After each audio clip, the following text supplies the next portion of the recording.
নতুন নিয়মে বাংলাদেশ পুলিশের কনস্টেবল পদে নিয়োগ। আসসালামু আলাইকুম, কেমন আছেন আপনারা সবাই? আশা করি সকলে ভালো আছেন। আপনারা ইতিপূর্বে জেনে গেছেন যে বাংলাদেশ পুলিশ কনস্টেবলের 10,000 নিয়োগ প্রকাশ করা হবে।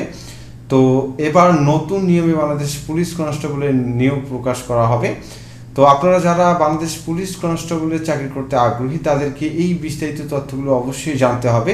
সম্পূর্ণ ভিন্ন পদ্ধতিতে আবেদন প্রসেসিং থেকে শুরু করে একদম শেষ পর্যন্ত পরীক্ষা পদ্ধতি, পুলিশ ভেরিফিকেশন সবকিছু চেঞ্জ করা হয়েছে। তো আপনি যদি একজন পুলিশ কনস্টেবলের চাকরির প্রার্থী হয়ে থাকেন তাহলে অবশ্যই এই ভিডিওটি আপনার জন্যই তৈরি করা হয়েছে। আপনারা চেষ্টা করবেন সম্পূর্ণ ভিডিওটি প্রথম থেকে শেষ পর্যন্ত দেখার। জাতির পিতা বঙ্গবন্ধু শেখ মুজিবুর রহমানের স্বপ্নের সোনার বাংলার জন্য কাঙ্ক্ষিত জনগণের পুলিশ বিনির্মাণের লক্ষ্যে মাননীয় প্রধানমন্ত্রী শেখ হাসিনার নেতৃত্বে 2025 সালের মধ্যে মধ্যমায়ের দেশ এবং ভিশন 2041 পূরণের মাধ্যমে 2041 সালে উন্নত বাংলাদেশের উপযোগী করে বাংলাদেশ পুলিশকে গড়ে তোলার প্রত্যয়ে স্বরাষ্ট্র মন্ত্রণালয়ের তত্ত্বাবধানে কনস্টেবল পদের বিদ্যমান নিয়োগের নিয়ম নীতির আধুনিকায়ন করে একটি সুসংহত পদ্ধতি প্রস্তুত করেছে বাংলাদেশ পুলিশ। এই পদ্ধতিতে নিয়োগ বিজ্ঞপ্তি প্রকাশের পর থেকে মোট 7টি ধাপ অনুসরণ করে একজন যোগ্য প্রার্থী বাংলাদেশ পুলিশের সদস্য হিসেবে নিয়োগ পেতে পারবেন। পদের সাথে সঙ্গতি রেখে বিভিন্ন যোগ্যতা ও শর্তাবলী উল্লেখ করে বাংলাদেশ পুলিশের কনস্টেবল পদে লোক নিয়োগের বিজ্ঞপ্তি প্রকাশ করা হবে। ওই বিজ্ঞপ্তিতে আগ্রহী প্রার্থীদের অনলাইনে রেজিস্ট্রেশনের জন্য আহ্বান জানানো হবে। অনলাইনে আবেদনপত্র পরবর্তীতে পুলিশ হেডকোয়ার্টার্স কর্তৃক নির্ধারিত নিয়োগ বিধি অনুযায়ী ওয়েব বেসড স্ক্যানিং করা হবে।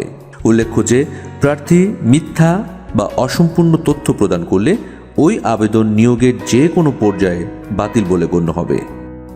এজন্য আগ্রহী প্রার্থীদের সঠিক তথ্য প্রদানের জন্য বিশেষভাবে অনুরোধ করা হচ্ছে। এই ওয়েব বেসড স্ক্যানিং শেষে যোগ্য প্রার্থীদের মোবাইল নম্বরে ইউজার আইডি এবং পাসওয়ার্ড সম্বলিত একটি SMS পাঠানো হবে। শারীরিক মাপ ও কাগজপত্র যাচাইকরণ এবং শারীরিক সক্ষমতা যাচাই পরীক্ষায় অংশগ্রহণের জন্য যোগ্য প্রার্থীদের অনলাইনে admit card for physical endurance test প্রদান করা হবে। যোগ্য প্রার্থীগণ A4 সাইজ কাগজে 2 কপি প্রিন্ট করবেন। অ্যাডমিট কার্ডের 2 কপি ব্যতীত কোনো প্রার্থী শারীরিক মাপ ও কাগজপত্র যাচাইকরণ ধাপে অংশগ্রহণ করতে পারবেন না। শারীরিক মাপ ও কাগজপত্র যাচাইকরণ প্রথম দিন। এই ধাপে অংশগ্রহণের জন্য মনোনীত প্রার্থীকে admit card for physical endurance টেস্টের 2 কপি, নিয়োগ বিজ্ঞপ্তিতে উল্লেখিত সকল ডকুমেন্টস সহ উপযুক্ত ড্রেসে নির্ধারিত দিনে যথাসময়ে নির্দেশিত স্থানে উপস্থিত থাকতে হবে। ভেন্যুতে প্রবেশের পরই একটি নির্ধারিত স্কেল দিয়ে প্রার্থীর উচ্চতার সঠিকতা যাচাই করা হবে। এক্ষেত্রে যোগ্য প্রার্থীদের লাইন করে মূল ভেন্যুতে নিয়ে যাওয়া হবে।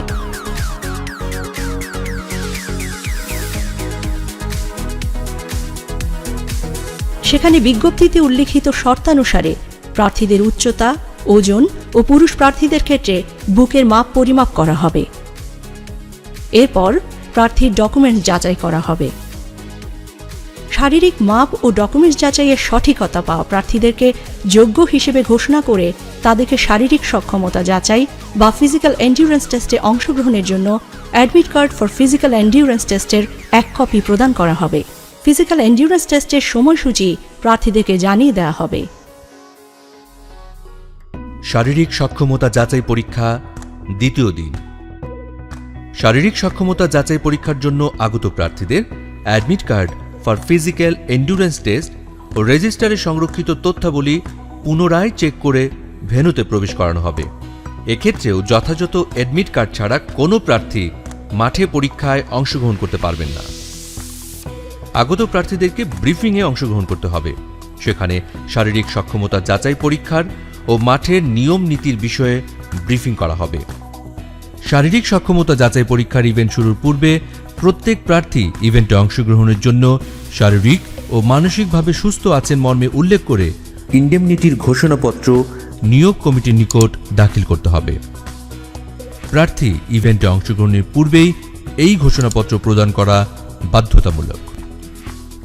শারীরিক সক্ষমতা যাচাই পরীক্ষা মোট 7টি ইভেন্টের মাধ্যমে অনুষ্ঠিত হবে।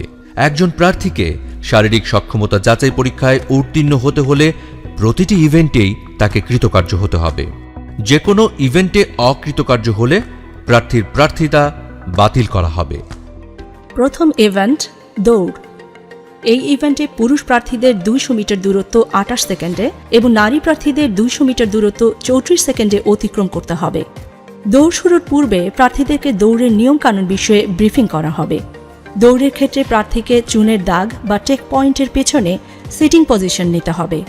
কোনো প্রার্থী যদি চুনের দাগ স্পর্শ করেন কিংবা হুইসল ব্যতীত দৌড় আরম্ভ করলে সরাসরি ডিসকোয়ালিফাইড হবেন। এই ইভেন্টে উত্তীর্ণ প্রার্থীরাই পরবর্তী ইভেন্টে অংশগ্রহণ করার সুযোগ পাবেন। দ্বিতীয় ইভেন্ট পুশ আপ। এই ইভেন্টে পুরুষ প্রার্থীদের 35 সেকেন্ডে 15টি পুশ আপ ও নারী প্রার্থীদের 30 সেকেন্ডে 10টি পুশ আপ দিতে হবে। ইভেন্ট শুরুর আগেই প্রার্থীদেরকে পুশ আপ ইভেন্টের নিয়মকানুনের বিষয়ে ব্রিফিং করা হবে। পুশ আপে বডি, হেড, ব্যাক পার্ট এবং হিপ একই লেভেলে অর্থাৎ স্ট্রেট থাকতে হবে। হিপ ডাউন থাকবে, হাঁটু সোজা থাকবে এবং কোনো অবস্থাতেই মাটিতে স্পর্শ করবে না। আপ অবস্থায় এলবো স্ট্রেট এবং ডাউন অবস্থায় এলবো বেন্ড থাকবে। আপ থেকে ডাউনে গিয়ে আবার আপে আসলে একটি পুশ আপ কাউন্ট করা হবে। বাঁশি দিলে প্রত্যেক প্রার্থীকে পুশ আপ শুরু করতে হবে। কোনো প্রার্থী উল্লিখিত নিয়মের ব্যত্যয় করলে ডিসকোয়ালিফাইড হবেন। এছাড়াও এরপর নির্ধারিত সময়ের মধ্যে পুশ আপ সম্পন্ন করতে না পারলে প্রার্থী ডিসকোয়ালিফাইড হবেন। এই ইভেন্টে কৃতকার্য হওয়া প্রার্থীগণ পরবর্তী ইভেন্টের জন্য মনোনীত হবেন।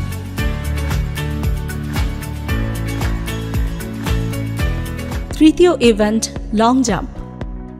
এই ইভেন্টে পুরুষ প্রার্থীদের কমপক্ষে 10 ফিট এবং নারী প্রার্থীদের কমপক্ষে 6 ফিট দূরত্ব জাম্প করে যেতে হবে।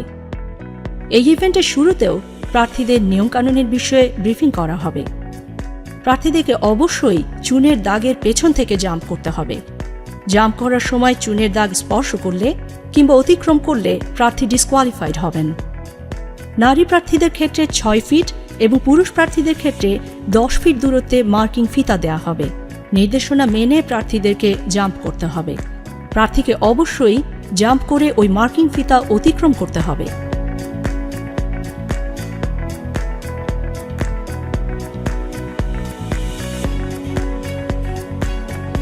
এক্ষেত্রে প্রার্থী মার্কিং ফিতা অতিক্রমে ব্যর্থ হলে ডিসকোয়ালিফাইড হবেন।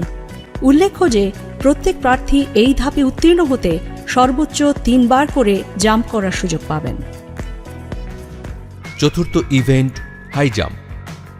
এই ইভেন্টে পুরুষ প্রার্থীদের জাম্প করে 3.5 ফিট ও নারী প্রার্থীদের 2.5 ফিট উচ্চতা অতিক্রম করতে হবে। ইভেন্ট শুরুর পূর্বেই প্রার্থীদেরকে ইভেন্টের নিয়মকানুনের বিষয়ে জানিয়ে দেওয়া হবে। ইভেন্ট পরিচালক বাঁশি দিলে প্রত্যেক প্রার্থী দৌড়ে এসে জাম্প করে নির্ধারিত উচ্চতা অতিক্রম করবে।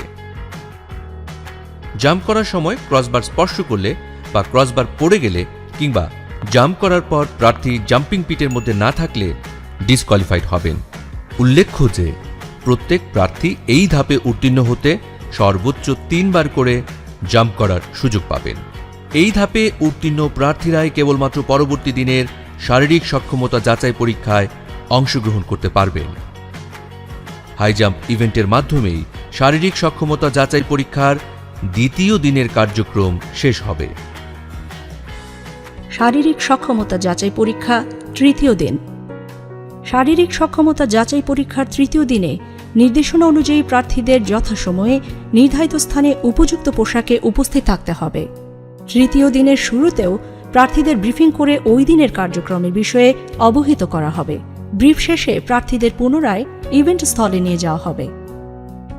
পঞ্চম ইভেন্ট দৌড়। এক্ষেত্রে পুরুষ প্রার্থীদের 1600 মিটার দূরত্ব 6 মিনিট 30 সেকেন্ড এবং নারী প্রার্থীদের 1000 মিটার দূরত্ব 6 মিনিটে অতিক্রম করতে হবে। দৌড় শুরুর পূর্বে প্রার্থীদেরকে দৌড়ের নিয়মকানুন বিষয়ে ব্রিফিং করা হবে। দৌড়ের ক্ষেত্রে প্রার্থীকে চুনের দাগ বা টেক পয়েন্টের পেছনে সিটিং পজিশন নিতে হবে। এক্ষেত্রে একই রিদমে দৌড়ে অংশগ্রহণ এবং অনুশীলনের প্রয়োজনীয়তা রয়েছে। এই ইভেন্টে উত্তীর্ণ প্রার্থীরাই পরবর্তী ইভেন্টে অংশগ্রহণ করার সুযোগ পাবেন। ষষ্ঠ ইভেন্ট ড্র্যাগিং। এই ইভেন্টে পুরুষ প্রার্থীদের 150 পাউন্ড ওজনের টায়ারকে টেনে 30 ফুট দূরত্ব এবং নারী প্রার্থীদের 110 পাউন্ড ওজনের একটি টায়ারকে টেনে 20 ফুট দূরত্ব পর্যন্ত নিতে হবে। ইভেন্ট শুরুর আগেই প্রার্থীদের ড্র্যাগিং ইভেন্টের নিয়মকানুনের বিষয়ে ব্রিফিং করা হবে। টায়ারের রশিকে কোমরের সাথে লাগিয়ে সামনের দিকে মুখ করে টেনে নিতে হবে। ড্র্যাগিং শুরুর বাঁশি দিলে প্রত্যেক প্রার্থী ড্র্যাগিং শুরু করবেন। এক নাগারে ড্র্যাগিং করতে হবে। এক্ষেত্রে যদি কোনো প্রার্থী বসে পড়েন কিংবা থেমে যান কিংবা নিজের ট্র্যাকের বাইরে টায়ার নিয়ে যান তাহলে প্রার্থী ডিসকোয়ালিফাইড হবেন। এছাড়াও দূরত্ব অতিক্রমে ব্যর্থ হলেও প্রার্থী ডিসকোয়ালিফাইড হবেন।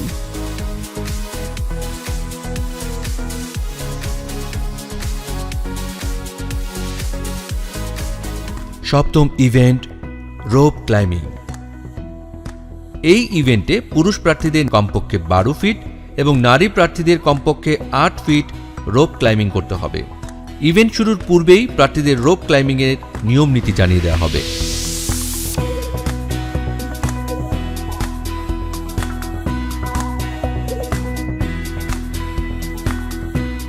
বাঁশি দিলে প্রার্থীরা রোপ ক্লাইম্বিং শুরু করবেন। প্রার্থী নির্ধারিত উচ্চতায় উঠতে ব্যর্থ হলে প্রার্থী ডিসকোয়ালিফাইড হবেন। এই ইভেন্টে উত্তীর্ণ প্রার্থীরা ফিজিক্যাল এন্ডুরেন্স টেস্টে চূড়ান্তভাবে নির্বাচিত বলে ঘোষিত হবে। অতঃপর তাদেরকে সারিবদ্ধভাবে নারী ও পুরুষ কোটা ভিত্তিক আলাদা আলাদাভাবে দাঁড় করানো হবে। তাদের তথ্যাদি পূরণের জন্য ফর্ম সরবরাহ করা হবে। পূরণকৃত ফর্ম, ফিজিক্যাল এন্ডুরেন্স টেস্টের কার্ড, সার্টিফিকেট, পাসপোর্ট সাইজের ছবি এবং অফেরতযোগ্য ব্যাংক চালান, বিজ্ঞপ্তিতে উল্লিখিত সকল ডকুমেন্ট সংগ্রহ করে পুনরায় যাচাই বাছাইপূর্বক উপযুক্তদের ডকুমেন্টস রিজার্ভ অফিসের হেফাজতে রেখে নিয়োগ বোর্ড সভাপতির স্বাক্ষরিত লিখিত পরীক্ষা সহ অন্যান্য সকল পরীক্ষার জন্য প্রবেশপত্র ইস্যু করা হবে। পরবর্তী সময়ে উত্তীর্ণ প্রার্থীকে বাংলা, ইংরেজি, সাধারণ গণিত ও সাধারণ বিজ্ঞানের ওপর 45 নম্বরের লিখিত পরীক্ষায় অংশগ্রহণ করতে হবে। লিখিত পরীক্ষায় উত্তীর্ণদের 15 নম্বরের মনস্তাত্ত্বিক ও মৌখিক পরীক্ষায় অংশগ্রহণ করতে হবে। এরপর লিখিত পরীক্ষা, মনস্তাত্ত্বিক ও মৌখিক পরীক্ষার নম্বরের উপর ভিত্তি করে বিজ্ঞপ্তিতে উল্লিখিত কোটা অনুসরণ করে জেলাওয়ারি মেধাক্রম তৈরি করে প্রাথমিকভাবে প্রার্থীদের নির্বাচন করা হবে। প্রাথমিকভাবে নির্বাচিত প্রার্থীদের পুলিশ ভেরিফিকেশন ও স্বাস্থ্য পরীক্ষা সম্পন্ন করে চূড়ান্তভাবে প্রশিক্ষণে অন্তর্ভুক্তকরণ করা হবে। এভাবেই একজন উপযুক্ত প্রার্থী বাংলাদেশ পুলিশে কনস্টেবল পদে নিয়োগ পাবে। নতুন নিয়মে শুরু হতে যাওয়া নিয়োগ প্রক্রিয়ায় উত্তীর্ণ হতে সঠিক নিয়মে প্রস্তুতি গ্রহণের কোনো বিকল্প নেই। তাই আগ্রহী প্রার্থীদের সঠিক নিয়মে শারীরিক সক্ষমতা যাচাই পরীক্ষার প্রস্তুতি নেওয়ার জন্য বিশেষভাবে অনুরোধ জানানো হচ্ছে। আপনি কি সৎ? আপনি কি সাহসী? আপনি কি দেশের জন্য যে কোনো চ্যালেঞ্জ গ্রহণে সক্ষম? যদি আপনার উত্তর হ্যাঁ হয় তবে আপনাকেই খুঁজছে Bangladesh police. Join Bangladesh police, চাকরি নয় সেবা। আশা করি এই ভিডিওর মাধ্যমে সম্পূর্ণ বাংলাদেশ পুলিশ কনস্টেবলের যে প্রশ্নগুলো আপনাদের মনে ছিল সেই সম্পূর্ণ প্রশ্নের অ্যান্সারগুলো আপনারা পেয়ে গেছেন। আর যখনই বাংলাদেশ পুলিশ কনস্টেবলের নিয়োগটি হবে তখনই আমার এই চ্যানেলে ভিডিও আপলোড করে আমি সবাইকে জানিয়ে দিব। ভিডিওটি যদি ভালো লাগে অবশ্যই লাইক দিয়ে দিবেন, কমেন্ট করে জানাবেন আপনার কোনো মূল্যবান মতামত থাকলে, আর অবশ্যই আমাদের এই চ্যানেলকে সাবস্ক্রাইব করে পাশে থেকে ঘন্টি বাজিয়ে দিতে পারেন, যাতে করে যখনই কোনো আপডেট সার্কুলার প্রকাশ হবে তখনই আপনার ফোন নোটিফিকেশন আপনি পেয়ে যাবেন। এতক্ষণ ধৈর্য সহকারে ভিডিওটি দেখার জন্য আপনাদেরকে অসংখ্য ধন্যবাদ। সবাই ভালো থাকবেন, সুস্থ থাকবেন। আল্লাহ হাফিজ।